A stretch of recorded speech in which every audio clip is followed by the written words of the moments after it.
नमस्कार दोस्तों।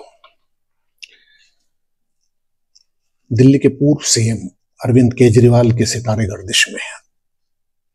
देखिए, जब चीजें टैक से उतर जाती हैं, जब दुर्दिन शुरू होते हैं तो ऐसे होते हैं। पहले मनी लॉन्ड्रिंग, शराब नीति घोटाले में जेल, उसके बाद बमुश्किल बेल मिलती है। बेल मिलने के बाद जैसा सुप्रीम कोर्ट का निर्देश था, आदेश था, उन्हें सीएम पद छोड़ना पड़ा।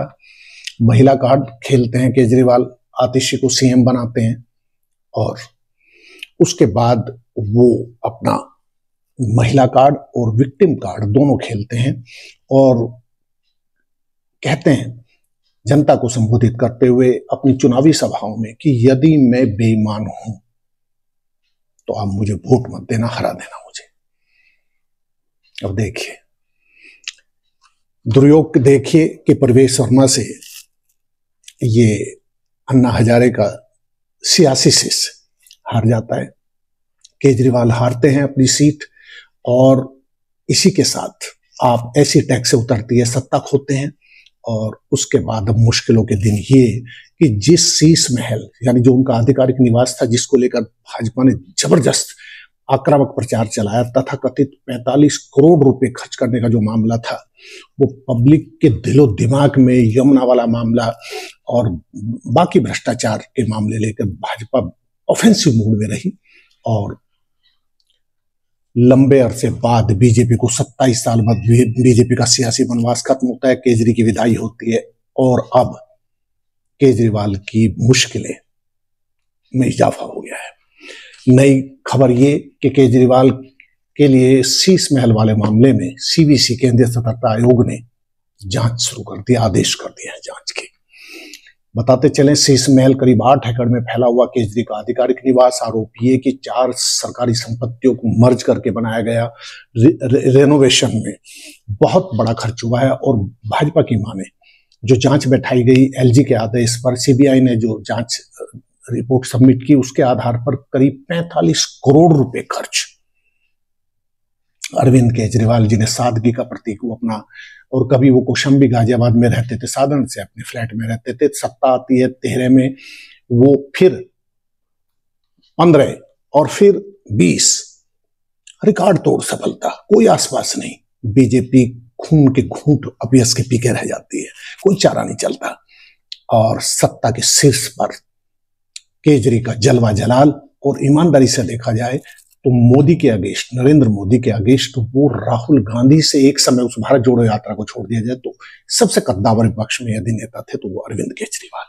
क्योंकि ममता ने अपने को बंगाल तक सीमित रखा, नीतीश बीजेपी में चले जाते हैं और उसके बाद यदि किसी पे निगाह टिकती है तो वो केजरीवाल थे।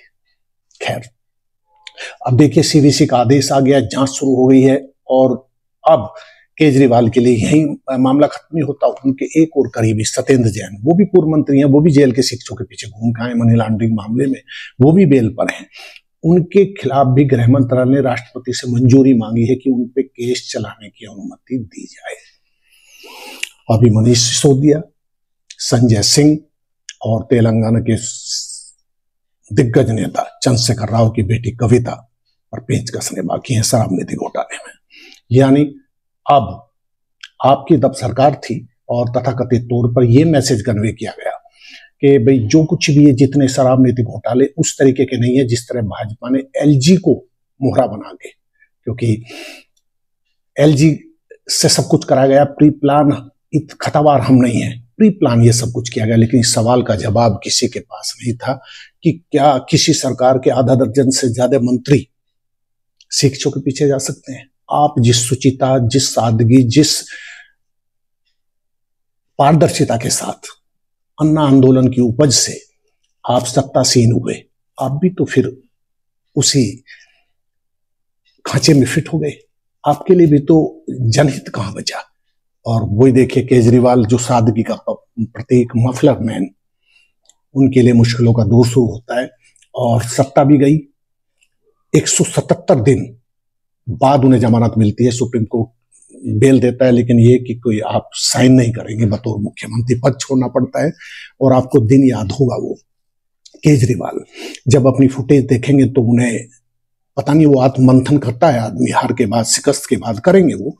और वो जब देखेंगे कि वो 13 सितंबर को उन्हें बेल मिलती है, 15 सितंबर की बात है, एक प्रोग्राम कर रहे हैं, आम कार्यकर्ताओं को संबोधित कर रहे हैं, बूस्टअप करने की कोशिश, विक्टिम कार्ड की तरह एक इस जेल यात्रा को, भगत सिंह की जेल डायरी, वो किताब हाथ में लिए हुए हैं और उसमें वो कोट भी करते हैं कि भगत सिंह की चिट्ठियां जैसे अंग्रेजों ने नहीं पहुंचाई आगे, ऐसे ही मेरी चिट्ठी नहीं पहुंचाई गई, एलजी की मिली भगत है, ये सारा सब कुछ। और मैंने जो भोगा है, मैं वही आपका केजरीवाल ईमानदार हूं। और वो कहते हुए, किताब लहराते हुए, बाद में जनसभाओं में कहा कि यदि मैं बेईमान हूं, यदि मैं ईमानदार नहीं हूं तो मुझे वोट मत देना, मुझे हरा देना। देखिए इत्तेफाक कि केजरीवाल हार गए। ये उम्मीदों का और जन सरोकारों की भी हार है। केजरीवाल देखेंगे, अपना मंथन करेंगे कि कहां जन सरोकारों से रेवड़िया बांटने में उन्होंने अव्वल रहे वो, लेकिन यमुना जस की तसरी बीजेपी ने कैश कर लिया। पानी, अशुद्धिकरण पानी का शीश महल, और फिर तथाकथित मनी लॉन्ड्रिंग, शराब नीति घोटाला, जो सबसे बड़ा, यदि उम्मीदों की कश्ती डूबी है केजरीवाल की, तो निश्चित तौर पे उनका अहंकार और एक केजरीवाल से शुरू, केजरीवाल पे खत्म। उस पार्टी का देखिए कितनी संभावनाओं की पार्टी थी, पंजाब में सरकार बनाती है पार्टी, दिल्ली में सरकार, भाजपा की नाक में दम करके रख देते हैं केजरीवाल, क्षमताओं वाला दूरदर्शी सियासी नेता। आप ये आसान मानते हैं कि 13 में वो शीला दीक्षित को हराते हैं, तहलका मजाक सियासत का नया सितारा, और उसके बाद वो पीछे मुड़ के नहीं देखते। 15 में वो, आप देखिए 15 में वो 67 सीट है 70 में से, क्या कमाल का परफॉर्मेंस, जनता ने सर आंखों पे बैठाया आपको। फिर 20 में भी कुछ नहीं बदलता, बीजेपी के हिस्से में फिर मायूसी, कांग्रेस का तो खेल ही खत्म, इस बार भी सिफर पे हो। लेकिन बीजेपी, जिसका 14 में मोदी लहर, 19 में मोदी लहर, 24 में बहुमत नहीं मिला, लेकिन फिर भी बहुमत के करीब, सत्ता सीन, हैट्रिक, लेकिन दिल्ली में उनका नसीब रूठा रहा। लेकिन इस बार केजरी हिट विकेट हुए हैं। बीजेपी ने मेहनत की, आक्रामक प्रचार किया, केजरीवाल की कमजोर नसों को पकड़ा, और अंजाम ये कि केजरीवाल आउट और भाजपा अब सत्ता से 27 साल बाद। केजरीवाल के लिए अब शेष महल, मनी लॉन्ड्रिंग मामला और बाकी चीजें किस्तवार बदला चुकाएगी बीजेपी।